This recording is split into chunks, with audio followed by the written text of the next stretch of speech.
la voz maldita. Tenía 19 años cuando ocurrió algo que jamás olvidaré. Hoy lo recuerdo con un nudo en la garganta, porque aún al repasar cada detalle me estremezco, como si el frío que sentí entonces volviera a envolverme.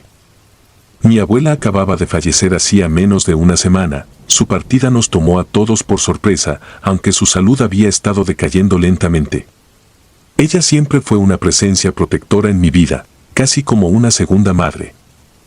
Su ausencia me golpeó tan fuerte que pasaba los días sumida en la tristeza, sin poder apartar de mi mente la idea de que no la volvería a ver. Aquella noche me encontraba en mi habitación, en la segunda planta de la casa. Mi madre preparaba la cena en la cocina, justo debajo de mi cuarto. La rutina de los últimos días se reducía a llantos silenciosos y a un vacío que me costaba asimilar. A pesar de mi dolor, había algo más que me inquietaba y no sabía identificar de dónde provenía esa extraña sensación de desasosiego, como si cada rincón de la casa estuviera cargado de energía contenida. Desde la sala de estar hasta el corredor que conectaba las habitaciones, sentía la mirada invisible de algo que no podía explicar. Mi abuela, en vida, coleccionaba muñecas antiguas. Tenía decenas de esas figuras de porcelana con ojos de vidrio, ropajes victorianos y expresiones frías que nunca pude descifrar. Después de su muerte, mi madre decidió traer algunas de esas muñecas a casa a modo de recuerdo. Yo siempre tuve cierta inquietud con esos objetos inertes. Sus rostros pálidos me generaban repulsión y curiosidad al mismo tiempo. Me producía escalofríos pensar que, cada noche, alguien más me observaba desde algún estante o desde lo alto de un mueble. La colección se instaló en un cuarto contiguo al mío, un cuarto que antes solía ser un estudio, pero que habíamos transformado en una especie de bodeguita improvisada. Aquel día, mientras yacía en mi cama entre lágrimas, de pronto escuché algo que me hizo incorporarme de un salto. El sonido era inconfundible, la voz de mi abuela llamándome por mi nombre, como si viniera de muy lejos, casi disuelta en el aire. En mi mente resonaba su timbre suave pero firme. El corazón me dio un vuelco y sentí cómo se me erizaba la piel. Era un llamado de ultratumba, pensé, pero intenté calmarme repitiéndome que la mente a veces juega malas pasadas cuando uno sufre una pérdida tan reciente. Sin embargo, lo que siguió me dejó helada. Llamé a mi madre desde la cama, preguntándole si seguía en la cocina. Ella respondió al instante, con voz temblorosa, que también había oído algo muy parecido. Se escuchaba igual de asustada que yo. Ese detalle me sacó la idea de la simple alucinación. Bajé las escaleras casi corriendo y la encontré pálida, con la cuchara en la mano, la mirada fija en la pared. Sus labios temblaban levemente, como si quisiera decirme algo, pero no supiera por dónde empezar. Al final, solo pude acercarme y abrazarla. Ninguna de las dos entendía lo que acababa de pasar y esa incertidumbre nos oprimía el pecho. Pensé entonces que tal vez la abuela se estaba despidiendo, enviando un último susurro para hacernos saber que estaría con nosotras. Mi madre opinaba lo mismo, así que intentamos mantener la calma. Pero en mi interior, algo no terminaba de encajar. Esa noche quise dormir temprano. La tristeza y el cansancio me estaban consumiendo, así que cerré la puerta de mi cuarto e intenté dejar la mente en blanco. Sin embargo, el sueño no llegaba y lo único que lograba percibir era un silencio malsano que se apoderaba del lugar. Mi madre se acostó en su habitación, justo enfrente de la mía, y estaba segura de que ella también se debatía entre un mar de dudas y la imposibilidad de conciliar el sueño. De pronto, me pareció escuchar un golpeteo leve en la pared cercana al closet. Era algo tenue, irregular, como un dedo huesudo raspando la madera. Me levanté con cautela y encendí la luz. No había nada allí, solo mi ropa colgada y las cajas que todavía no había desempacado desde la última mudanza de muebles. Toqué las paredes tratando de encontrar algún desperfecto en la estructura, pero no sentí vibraciones ni vi grietas. Apagué la luz, pensando que, otra vez, mi imaginación estaba llevándome al límite. Pero apenas me metí de nuevo en la cama, un golpe más fuerte resonó, ahora en la pared que separaba mi habitación del cuarto de las muñecas. El susto me recorrió el cuerpo, el golpeteo había sido claro, como si alguien pequeño hubiera golpeado con rabia o un desesperado afán de llamar la atención. Me erguí con el pulso acelerado, deseando que mi madre apareciera para decirme que todo estaba bien, pero no sucedió. Lo siguiente fue peor. Un ruido de objetos que caían retumbó en el cuarto contiguo. Imaginé una de las muñecas de porcelana deslizándose de su estante. Tal vez había cedido la repisa o algún temblor mínimo la había tirado. Sola, llena de miedo, agarré mi linterna y me dirigí a verificar. El pasillo estaba oscuro y la única luz provenía de la rendija que había debajo de la puerta del cuarto de las muñecas, como si alguien hubiera encendido la bombilla desde dentro. Aquel detalle me extrañó todavía más, porque estaba segura de haber apagado todo antes de acostarme. Con el corazón palpitando y las palmas sudorosas, giré el picaporte. Me recibió un ambiente denso, una corriente de aire helado que me hizo temblar. Encendí la linterna y la deslicé por el interior del cuarto. Al principio no vi nada distinto, los estantes seguían en su lugar, las muñecas en sus posiciones habituales, con esas miradas de vidrio que a mí me parecían tan siniestras. Sin embargo, en el suelo, junto a la pared, yacía una de las muñecas con el vestido rasgado y la cabeza inclinada hacia un lado, como si se hubiera roto el cuello. Me acerqué para levantarla. Me percaté de que sus ojos brillaban bajo el reflejo de la linterna y por un segundo creí ver un destello de vida, un parpadeo imposible. Mi respiración se entrecortó, pero me convencí de que solo era la luz rebotando en la porcelana. De vuelta a mi cuarto, sentí como si alguien caminara detrás de mí. Al voltear la cabeza para mirar, por el rabillo del ojo me pareció ver una sombra que se movía cerca de la pared, algo oscuro y casi imperceptible, que se escabullía con agilidad felina. Contuve un grito y aceleré el paso. Al llegar a mi habitación cerré la puerta de golpe y me apoyé en ella, sudando frío. Pasé el resto de la noche con la luz encendida, sentada en la cama, rezando para que amaneciera pronto. Me esforcé en no oír nada más, pero mis sentidos estaban tan alertas que cualquier crujido se convertía en un latido atronador. Los días siguientes fueron igual de tensos. Cada que anochecía, me invadía la certeza de que ocurriría algo sobrenatural. También comencé a notar comportamientos extraños en las muñecas. Parecían cambiar de posición de forma sutil, como si las manos se movieran unos centímetros o sus cabezas apuntaran a un lugar distinto al último que recordaba. Mi madre aseguraba que no las había tocado, aunque a ratos la encontraba silenciosa, como si ocultara haber vivido situaciones similares. Sabía que ella no quería preocuparme más, bastante tenía yo con mi propio temor. Pero yo observaba sus ojeras y entendía que tampoco dormía bien. En una tarde particularmente nublada, cuando la casa parecía envuelta en una penumbra permanente, me senté en el sofá de la sala intentando distraerme con la televisión. De pronto, escuché un murmullo arrastrado y apagado, algo parecido al balbuceo de un niño. Provenía del piso de arriba. Mi piel se erizó en el acto y mi primer impulso fue llamar a mi madre. Pero sabía que ella estaba haciendo las compras en la tienda del barrio, así que estaba sola. Podía huir de la casa y esperar su regreso en la calle, sin embargo, sentí la necesidad de saber qué estaba pasando. Apagué el televisor y subí sigilosamente la escalera, con la adrenalina embotando mis sentidos. El murmullo provenía del cuarto de las muñecas. Me acerqué a la puerta, apoyé la oreja y detecté algo escalofriante. Sonaba como susurros entrecortados, una mezcla espantosa de risas y lamentos apenas audibles. Era como si varias voces se amalgamaran, pero con un tono distorsionado, sobrehumano. Me llené de coraje y entré. Todo estaba oscuro, a pesar de la ventana. Parecía que las cortinas bloqueaban la luz casi por completo. De nuevo, la atmósfera era helada. Observé las muñecas, percatándome de que la misma que había caído días antes se encontraba ahora sobre su estante, perfectamente acomodada, como si nadie la hubiera roto. Estaba intacta, sin rasguño alguno en el vestido. Me acercaba lentamente a ella cuando sentí un susurro cerca de mi oído: «No te vayas». Di un respingo y contuve el aliento. No era la voz de mi abuela, sino algo más profundo y áspero, algo antinatural. Salí corriendo, llena de pánico, y casi tropiezo en mi desesperación por escapar del cuarto. Luego de esa experiencia, decidí que no pasaría ni una noche más en mi habitación. Durante una semana dormí en el sillón de la sala, aunque el sueño me resultaba escaso. Mi madre me pidió explicaciones, pero preferí no aterrorizarla con detalles, solo le dije que escuchaba ruidos extraños en mi cuarto. Ella no insistió demasiado, pues también se había dado cuenta de que algo estaba muy mal desde la llegada de aquellas muñecas.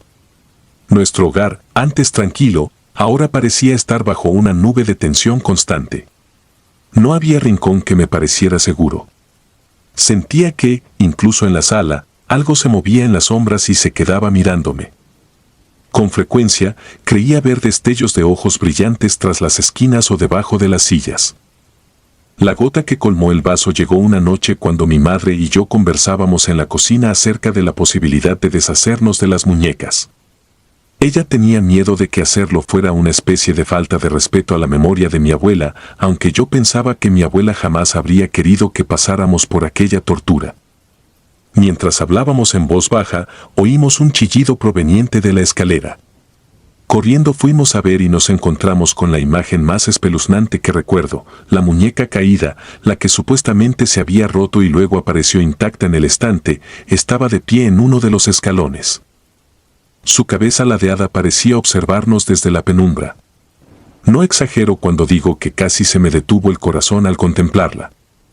Mi madre retrocedió con un grito ahogado y se llevó la mano al pecho. Me llamó por mi nombre, pero su voz temblaba tanto que casi no la reconocí. Dimos unos pasos hacia atrás y, de pronto, la muñeca se ladeó como si alguien la empujara, cayendo por las escaleras hasta dar contra la pared.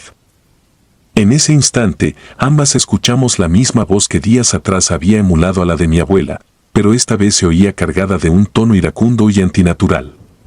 Sentí que las paredes se estrechaban a nuestro alrededor. Corrimos a la sala sin pensarlo y cerramos la puerta, incapaces de pronunciar palabra. Mi madre, con lágrimas en los ojos, afirmó con la mirada lo que yo ya sabía: había que salir de esa casa o deshacernos de las muñecas esa misma noche. Con el corazón encogido, decidimos guardar todas las figuras en cajas. Mientras las metíamos en sus empaques, me atreví a mirar por última vez el rostro de la muñeca más perturbadora. Su sonrisa parecía burlona, como si guardara un secreto siniestro. Al terminar, sellamos con cinta adhesiva cada caja y bajamos todo al garaje. Esa noche no pudimos dormir, pero al menos mi mente se sintió un poco más tranquila al saber que esos ojos de vidrio ya no estaban a la vista. La madrugada trajo consigo una calma aparente. No volvimos a escuchar ruidos, ni golpes, ni voces que imitaran a mi abuela. Ambas pensamos que, de alguna forma, habíamos librado la casa de la presencia maligna que contenían esos juguetes. Tiempo después, nos atrevimos a tirar las cajas a la basura y nos negamos a mirar adentro. Después de ese suceso, me costó muchísimo recuperar la confianza en mí misma y en lo que mis sentidos perciben. Cada crujido nocturno o sombra en el pasillo me devolvía a esos momentos de pánico. Tardé más de un mes en volver a dormir en mi habitación y las primeras noches me desvelaba con la luz encendida, aferrando las sábanas como si fueran un escudo ante lo desconocido. No volví a escuchar la voz de mi abuela. De algún modo, quiero creer que ella encontró su descanso y que, si se manifestó aquella vez, fue para despedirse, para consolarme en medio de mi desesperación. Sin embargo, tampoco puedo apartar el escalofrío que me provoca pensar que algo más utilizó su voz para atraparme, para alimentarse de mi miedo. Incluso hoy, tantos años después, escribo estas líneas con un nudo en la garganta, esperando no volver a experimentar nada parecido. Mi vida cambió desde entonces. Me hice más retraída y desconfiada de cualquier objeto viejo que provenga de antepasados. Lo que ocurrió en mi casa aquella temporada me dejó la certeza de que existen fuerzas que no alcanzamos a comprender. Aunque me consuelo pensando que la verdadera esencia de mi abuela está en un lugar de paz, no puedo negar lo que viví con esas muñecas, esa extraña combinación entre el recuerdo de alguien amado y la manifestación de una oscuridad que se nutría de nuestro dolor. No sé si lo que habitó en esos juguetes era un eco maldito o un ente desconocido, pero su influjo sobre nosotras fue muy real y aterrador. A veces, por las noches, todavía me despierto sobresaltada, con la idea de haber escuchado a lo lejos un murmullo de porcelana o un golpe en la pared. Sacudo la cabeza para espantar ese pensamiento, recordándome que en la casa ya no hay rastro alguno de aquellos muñecos. Pero la memoria es traicionera y el temor se instala en el cuerpo como una cicatriz que nunca se borra del todo. Así aprendí a convivir con el horror, sabiendo que, a veces, basta con un tenue susurro en la oscuridad para que el pasado regrese, reclamándote de nuevo el sueño y la cordura. Muñecos malditos. Recuerdo con nitidez el murmullo de mis pasos al recorrer aquel pasillo largo y desolado de la secundaria a la que asistía, un lugar que siempre me pareció demasiado silencioso para la hora en que salía de clases. Estudiaba en turno vespertino, lo que significaba que, cuando tocaba el timbre final, la noche ya había caído con toda su carga de sombras. Ese día específico, el viento soplaba con fuerza y hacía crujir las ventanas al final del corredor. El ambiente resultaba abrumador, pocas luces, un frío que calaba y la certeza de que algo se escondía tras cada rincón. La secundaria colindaba con un edificio algo inusual, compartía terrenos con una primaria y, más allá de un muro bajo que nadie vigilaba con demasiada atención, un pequeño kinder que tenía fama de ser muy antiguo. Entre mis amigos y yo habíamos hecho de la travesura nuestro pasatiempo favorito. Nos escabullíamos de los honores a la bandera y de ciertas clases que considerábamos demasiado aburridas para perdernos la oportunidad de explorar esos lugares prohibidos. Era una costumbre que nos emocionaba y, la mayoría de las veces, no nos pasaba nada más grave que un regaño tardío o un tropezón. Sin embargo, esa noche descubrimos que había algo más siniestro entre los muros de aquel kinder olvidado, algo que llevaba un buen tiempo esperándonos. Yo no era el más valiente del grupo, pero me encantaba la adrenalina de hacer algo prohibido. Aquella tarde-noche, durante los honores a la bandera que se realizaban justo cuando ya no quedaba luz natural, mis amigos y yo decidimos saltarnos la ceremonia y colarnos en el kinder. Los profesores habían estado haciendo los honores después del anochecer porque varios estudiantes se habían desmayado en las horas de calor, así que, al tener que formarnos a esa hora tan oscura, la escuela adquiría un aura tenebrosa que nos retaba a ir más allá de los límites. Trepamos la barda del kinder con facilidad, como tantas veces antes, esperando hallar lo de siempre, un patio amplio con columpios descuidados y salones repletos de sillas pequeñas y pizarrones rotos. Sin embargo, algo era distinto esa noche. El aire se sentía helado y húmedo. Las pocas lámparas de la calle no alcanzaban a iluminar el patio, así que casi todo se percibía en penumbra. Caminamos con cuidado hasta llegar a un salón que solíamos usar para refugiarnos del frío. Tenía las ventanas rotas y acumulaba cajas con juguetes viejos. Recuerdo que me llamaba la atención la cantidad de muñecos de trapo y figuras de madera que yacían en estantes polvosos, como si hubiesen sido abandonados años atrás. Aquellos muñecos me producían escalofríos, sus ojos pintados me seguían a donde fuera y sus sonrisas fijas me resultaban inquietantes, pero esa noche algo me hizo querer mirar más de cerca. Tomé uno al azar, un payaso de tela con hilos sueltos en el cuello y una mueca casi burlona. Creí sentir un ligero temblor en sus extremidades, pero lo atribuí a mis propios nervios, así que lo dejé a un lado. Uno de mis amigos empujó la puerta de un armario viejo para ver qué había adentro. Cayeron otros 2 muñecos al piso, como si hubieran estado apilados en un rincón. Eran pequeños, con la ropa desgastada y la mirada perdida, pero parecían tener algo en común. Los rostros estaban pintados con expresiones entre tristes y malévolas, una combinación que me resultaba imposible de describir en ese momento. Mi amigo soltó una carcajada burlona y pateó los muñecos lejos. Le dije que no lo hiciera, que me provocaban un mal presentimiento, pero él solo se encogió de hombros. El silencio se hizo más pesado y empezamos a escuchar un ruido extraño, como de pasos que raspaban el suelo. Pensamos que sería alguno de los perros callejeros que a veces se metían en el kinder, o tal vez el eco de nuestro propio alboroto. Decidimos quedarnos un rato más, contándonos historias de miedo. Éramos 5 en total, y aunque a veces se nos unían más compañeros, esa noche solo estábamos nosotros. La idea era matar el aburrimiento mientras afuera seguían los honores en la secundaria. No queríamos regresar aún, no mientras estuviéramos tan entusiasmados con la aventura. De pronto, uno de los muchachos se puso de pie y se quedó mirando fijamente hacia la ventana. Podía ver su rostro rígido por el reflejo de la luna. Me acerqué para preguntarle qué pasaba, sin pronunciar una sola palabra porque el silencio me asfixiaba. Sus ojos estaban fijos en la parte externa del salón, a través de un vidrio sucio y roto. Cuando al fin reaccionó, me tomó del brazo y señaló algo en la oscuridad. No vi nada al principio, solo la forma difusa de los juegos del patio. Pero, al forzar la vista, vislumbré una silueta que no coincidía con ningún columpio ni estructura de metal. Parecía una persona alta, con un sombrero extraño, aunque la tenue luz no dejaba ver más detalles. Tuve un escalofrío tan repentino que casi me caigó hacia atrás. Llamamos a los demás para que se asomaran. 2 compañeros reaccionaron de inmediato y, al mirar hacia afuera, soltaron un grito ahogado y se echaron para atrás. El pánico se desató porque sentimos que aquella figura nos observaba. Algunos quisieron salir corriendo del lugar, pero yo, por alguna razón, me quedé paralizado sin dejar de mirar esa silueta. Fue como si me llamara, como si me estuviera retando a quedarme quieto unos segundos más.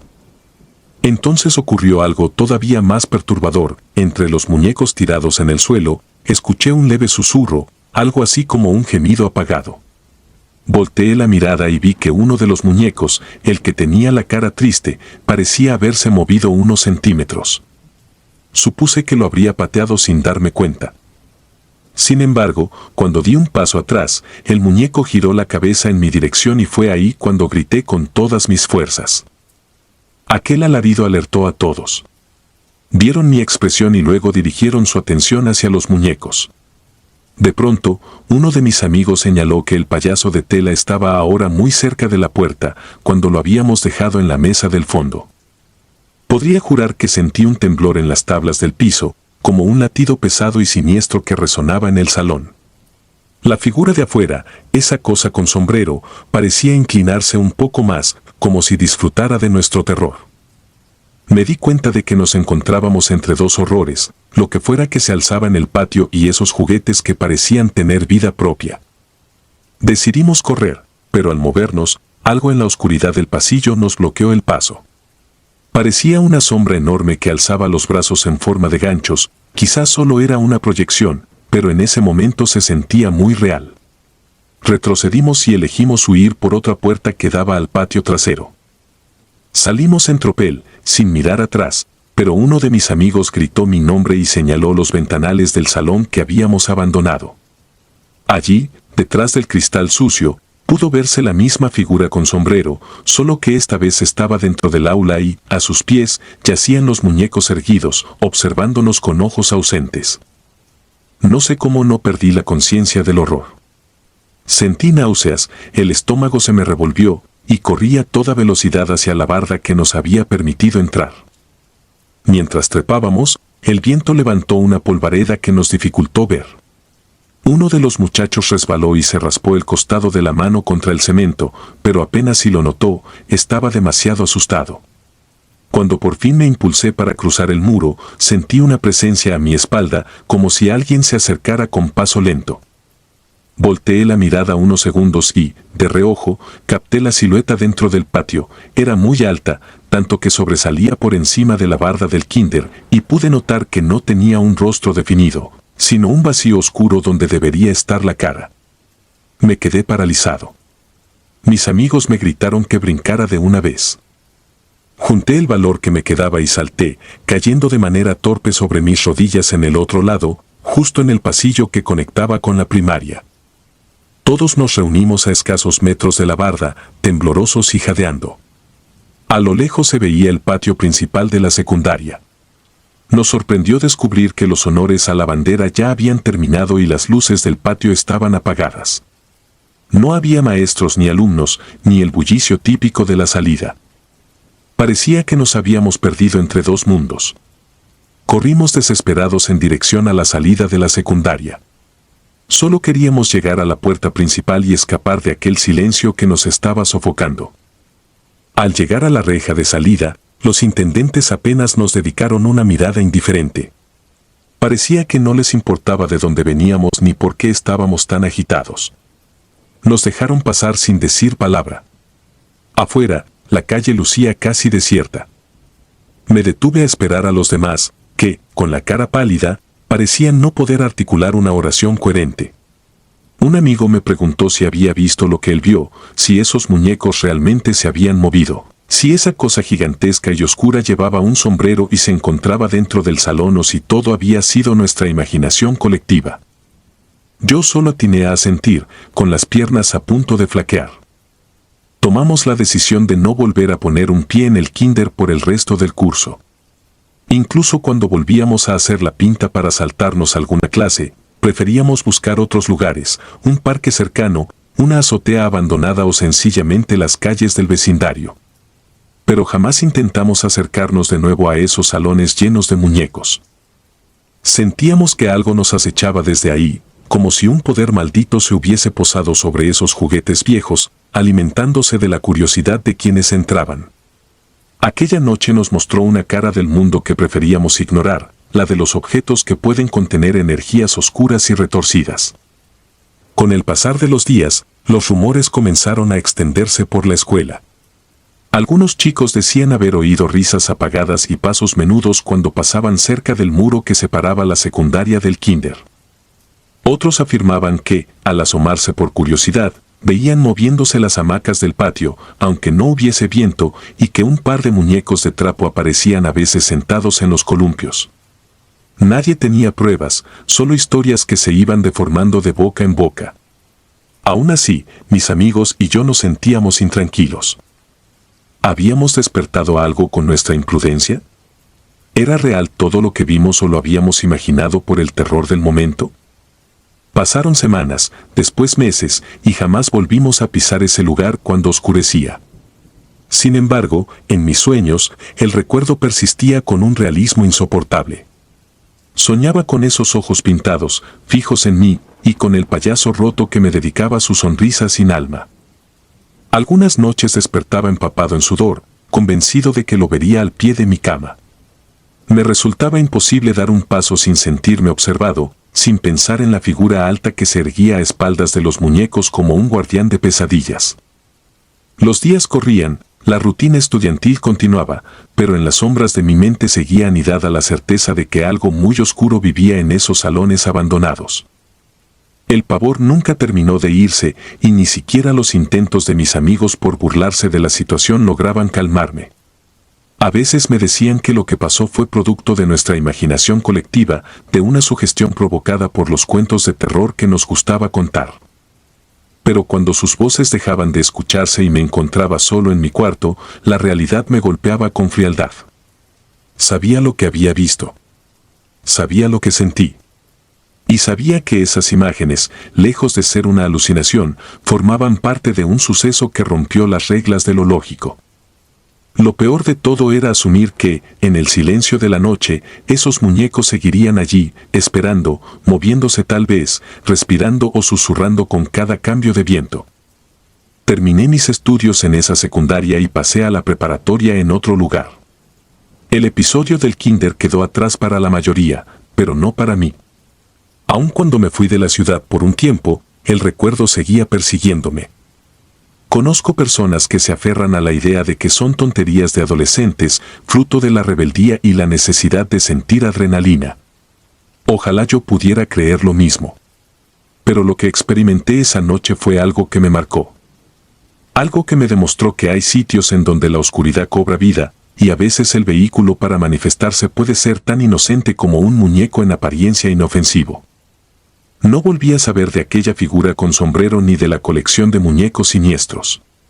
Nunca me encontré con algún velador que confirmara o negara la historia, aunque escuché comentarios de gente que trabajaba limpiando el kinder y afirmaba sentir movimientos de reojo, ver puertas que se abrían solas o escuchar risas diminutas en la madrugada. Prefiero no buscar más detalles.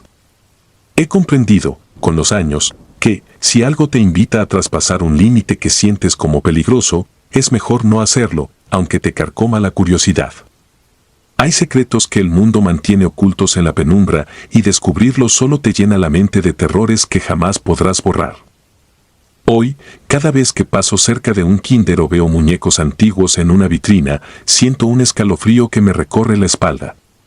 Pienso en esas caritas de trapo que una vez se movieron cuando nadie debería haberlas tocado y en la silueta que no parecía pertenecer a un ser humano.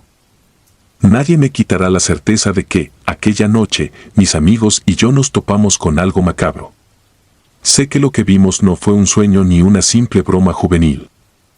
Sé que el miedo que sentí era real y que jamás desaparecerá completamente porque, en mi memoria, aquellos muñecos malditos siguen observándome con sus ojos pintados, esperándome, como si alguna parte de mí se hubiera quedado atrapada en ese salón, rodeada de risas oscuras y presencias imposibles. Y aunque trate de olvidar, el recuerdo sigue vivo, recordándome lo frágiles que somos ante aquello que no entendemos.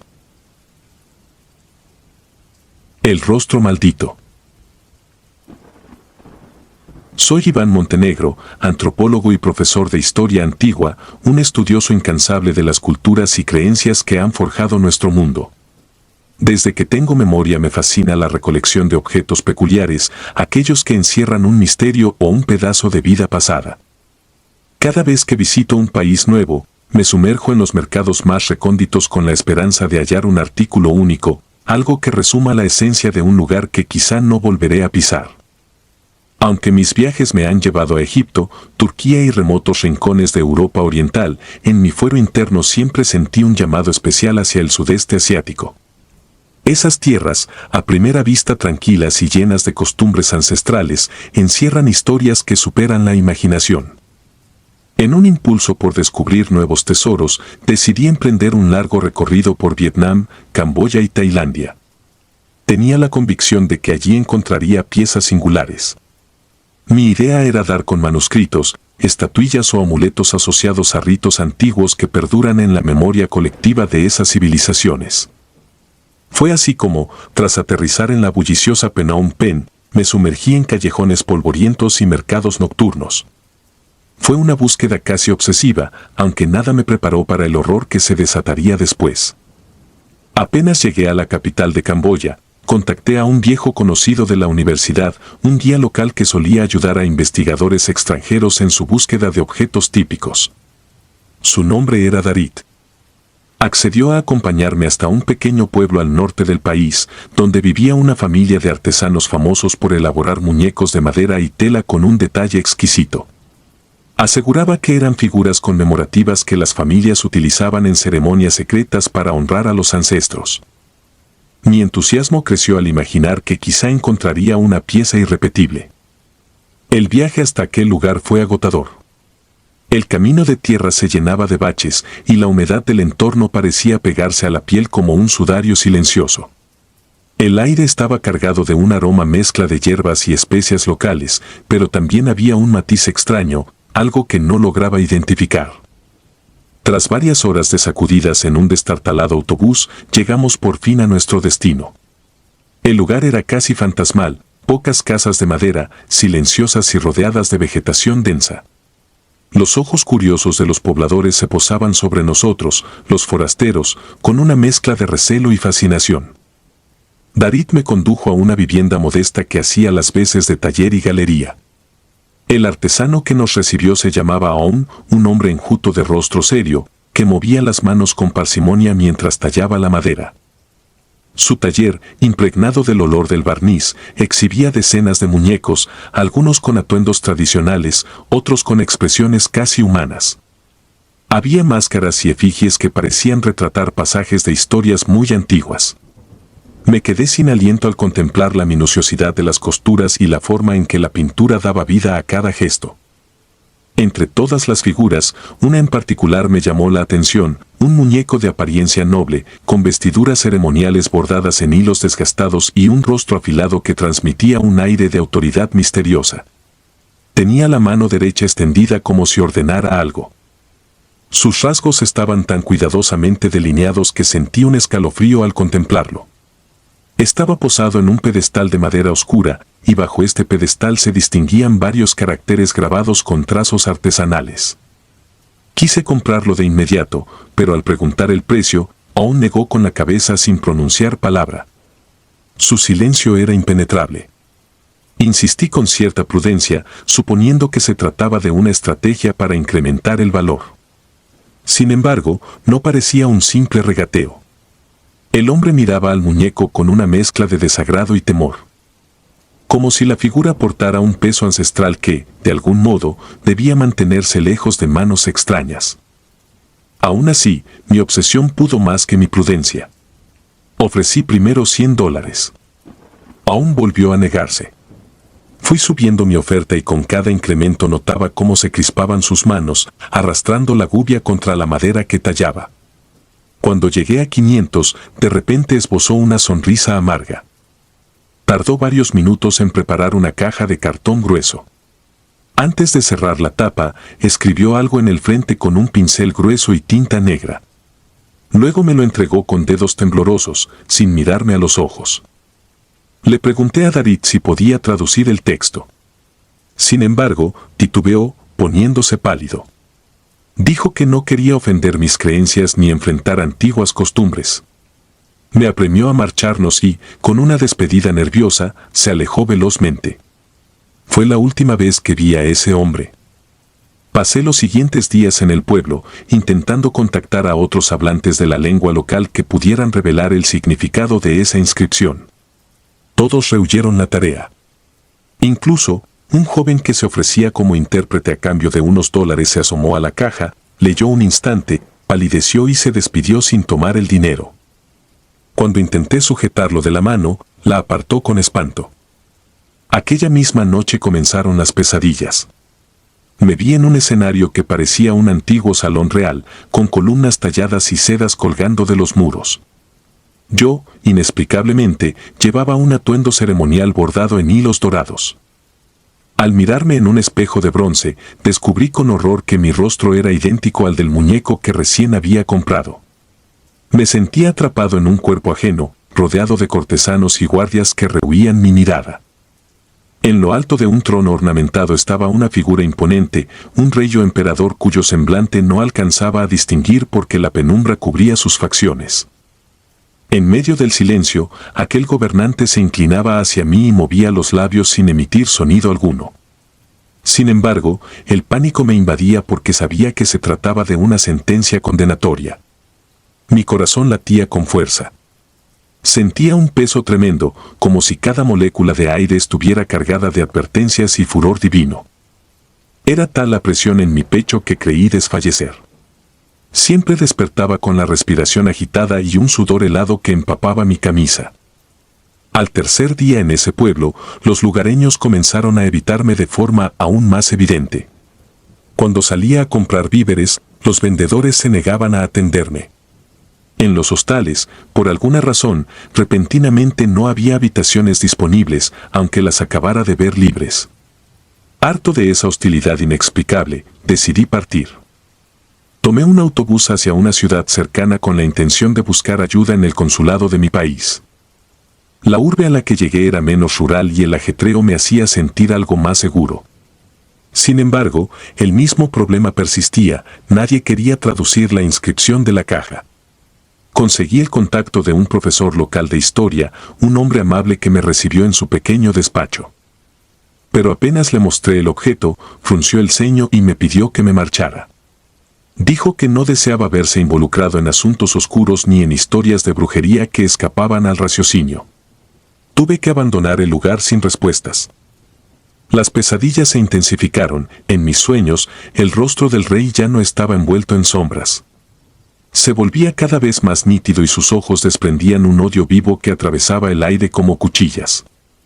Algo gritaba en un idioma que no entendía, y yo sabía que clamaba mi muerte. Despertaba con el eco de un alarido en mis oídos, un llanto desgarrador que no parecía humano. Desesperado, me dirigí al consulado para pedir ayuda. La recepcionista me trató con cortesía, aunque cuando le mostré la caja y su inscripción, se retiró incómoda. Me hicieron esperar más de una hora hasta que el cónsul finalmente accedió a recibirme. Su sonrisa se desvaneció al ver de qué se trataba. Mantuvo un tono casi confidencial al explicarme, en términos vagos, que había leyendas ancestrales sobre figuras talladas que albergaban espíritus rencorosos. Dijo que me convenía deshacerme de aquello cuanto antes. Le pregunté por la traducción exacta. Refunfuñó, clavó la mirada en la tapa y masculló que, según entendía, era algo así como una maldición dirigida hacia quien poseyera la representación de un traidor del pasado, un personaje funesto que habría sido condenado por un rey. Esa sentencia, al parecer, perseguiría no solo a la persona que sostuviera la efigie, sino a cualquiera que la contemplara con detenimiento. Me aconsejó no tomarlo a la ligera, pues la cultura local otorga un poder enorme a estas maldiciones. Acto seguido, me pidió que me marchara alegando temas urgentes que atender. Aturdido, pensé en tirar la figura al primer contenedor que viera, pero no podía ignorar lo que había pagado. Tampoco creía del todo en maldiciones. Aún así, los hechos extraños me preocupaban, cada nuevo intento de desplazarme a otro lugar fracasaba. Se caía la conexión de internet o la aplicación de traducción dejaba de funcionar de forma inexplicable cada vez que apuntaba la cámara al texto. Mi tarjeta bancaria era bloqueada sin razón aparente cuando quería comprar billetes de avión. Todo se volvía trabas y obstáculos. En mi afán por deshacerme de esa pieza, contacté a un coleccionista francés con fama de contrabandista. Él aceptó reunirse conmigo en un restaurante. Cuando abrí la caja para mostrarle el muñeco, la gente que estaba a nuestro alrededor salió despavorida, dejando los platos a medio comer. El francés me preguntó si estaba loco por andar con esa maldición a cuestas. Le propuse un precio muy por debajo de lo que yo había pagado, solo para librarme de ello. Aceptó titubeante, puso el dinero sobre la mesa y me marché del local. Cuando estaba a punto de tomar un taxi, vi que aquel hombre venía corriendo tras de mí con los ojos llenos de pánico. Sin hablar, me tendió el muñeco y gritó que no lo quería en su poder. Me devolvió la caja y se marchó sin voltear. Yo, sin saber qué hacer, paré un taxi, pero el chofer, al leer la inscripción, soltó un grito ahogado y perdió el control del volante. Terminamos estrellados contra otro vehículo. Desperté en un hospital 3 días después, con un brazo fracturado y varios golpes que tardarían semanas en sanar. Lo primero que observé al incorporarme en la cama fue la caja, esperando al pie de la silla, como si hubiese sido un paciente más ingresado a mi lado. Nadie se atrevía a tocarla. No pude volver a viajar, ni continuar mi trabajo. Cada vez que intentaba deshacerme de ese muñeco, algún evento fortuito me impedía hacerlo, como si el destino se confabulase para mantenerlo a mi lado. En una ocasión, lo dejé en un contenedor cerca del aeropuerto, pero en cuanto crucé la calle, una turba de perros salvajes apareció de la nada, ladrando y rodeando el basurero. El personal de seguridad me obligó a marcharme sin mis maletas y cuando finalmente logré volver para recuperar mis pertenencias, allí estaba la caja, intacta, custodiada por varios curiosos que la miraban con aversión. El martilleo de las pesadillas se hizo insoportable. Cada noche volvía al salón palaciego. Me veía sometido a un juicio público, donde aquel monarca delirante exigía mi cabeza por traición. Los cortesanos aplaudían su veredicto y yo sentía el roce del metal helado en mi cuello cuando el verdugo alzaba la cimitarra. Nunca llegué a ver la ejecución, pues el terror me despertaba justo antes del golpe final. Sin embargo, la agonía permanecía el resto del día en mis huesos, como si en verdad hubiera rozado la muerte. Al salir del hospital, preferí aislarme en un hotel económico lejos de la ciudad. Necesitaba silencio para razonar qué hacer. Traté de investigar sobre rituales de purificación. Algunos escritos antiguos hablaban de ceremonias con humo de ciertas plantas, oraciones específicas y la participación de un chamán. Pero no conocía a nadie que se atreviera a ejecutar tal exorcismo cultural. Por más que busqué, la sola mención del muñeco hacía que me negaran la ayuda. Ya han pasado meses desde aquella compra. Perdí gran parte de mis ahorros en tratamientos médicos, pagos de hotel y gastos de manutención. Intenté en vano mandar el muñeco de vuelta al artesano. Nadie quiso encargarse del envío. El objeto yace en la misma caja, sellada con esa terrible advertencia que todos rehúsan pronunciar en voz alta. El solo hecho de contemplarlo me roba el sueño. Desde este cuarto lúgubre donde me refugio, redacto mi historia esperando que alguien pueda creerme o, al menos, compadecerse de mí. He renunciado a mi puesto en la universidad y no respondo los correos de mis colegas. Me aterra la idea de que me pregunten por mi viaje y tenga que explicar este infortunio que parece no tener fin. Desconozco si algún día hallaré la forma de romper la maldición. Lo que más me asusta es la mirada de aquel muñeco que a veces juro ver asomarse entre las sombras, incluso cuando la tapa de la caja está bien cerrada. O tal vez sea mi mente alucinada que sigue repitiéndome que soy víctima de una condena centenaria, hijo de una traición olvidada. Cada vez me resulta más difícil distinguir la realidad de la pesadilla. Solo me queda rogar que esta historia sirva de advertencia a cualquiera que, como yo, persiga obsesivamente lo desconocido sin pensar en las consecuencias. Ya no estoy seguro de nada. Solo deseo que si alguien encuentra mi relato, comprenda que no se trata de supersticiones ingenuas. Hay objetos que encierran rabia y venganza ancestrales, fuerzas que duermen en el silencio y aguardan un gesto imprudente para extender sus garras. Aún conservo la esperanza de que, en algún recóndito rincón de Asia, exista alguien capaz de anular el influjo de esta reliquia maldita. Hasta entonces, el muñeco reposa en mi habitación, implacable en su quietud, carente de vida aparente, pero poblando mis sueños con voces que me exigen pagar por una traición que ni siquiera cometí. No puedo escapar de él. He visto con mis propios ojos la furia que desata. He sido testigo de la muerte lenta de mis días y de la sombra tétrica que oscurece mis noches. Si pudiera retroceder en el tiempo, huiría en cuanto sintiera la primera negativa de aquel artesano en lugar de insistir. Mi tragedia ha nacido de mi codicia y mi incesante afán por coleccionar aquello que debía permanecer oculto. Ahora, contemplo el rostro tallado de esa figura con la certeza de que mi destino está unido al suyo, como si hubiéramos firmado un pacto de sangre hace siglos.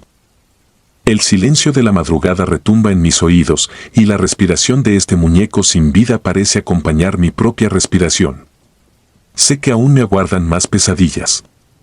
Sé que, en cuanto cierre los ojos, volveré al palacio donde el rey pronuncia mi sentencia y la espada desciende con furia implacable. Sé que estoy sentenciado a repetir esa muerte simbólica una y otra vez, hasta que finalmente mi cordura se quiebre o encuentre la forma de huir de este país y de mí mismo, aunque no me quede lugar en el mundo al que pueda escapar. Mientras escribo las últimas líneas, escucho un leve crujido en la oscuridad. Resisto la tentación de voltear hacia la caja, porque temo descubrir que la tapa está abierta y esos ojos fijos me observan a plena luz de la bombilla mortecina. Siento que mi corazón late con tanta fuerza que en cualquier momento podría estallar. Mi futuro se ha convertido en un callejón de miedos que crecen sin cesar. Todo por un rostro de madera que alberga un odio imposible de saciar. He sellado el manuscrito que contiene esta confesión. Quizá alguien la lea y comprenda. Quizá también decida evitar las tentaciones de lo desconocido. Yo ya he perdido la inocencia y la paz. Solo me queda vivir con el eterno terror de saber que mis pasos están marcados por el filo de una espada invisible, la misma que me perseguirá hasta el fin de mis días, y más allá. Si disfrutas de los relatos, te invitamos a apoyarnos con un like y un comentario, ya que eso nos ayuda muchísimo. Además, si aún no estás suscrito o suscrita, te animamos a formar parte de la comunidad del terror. Muchas gracias por escucharnos y por tu apoyo.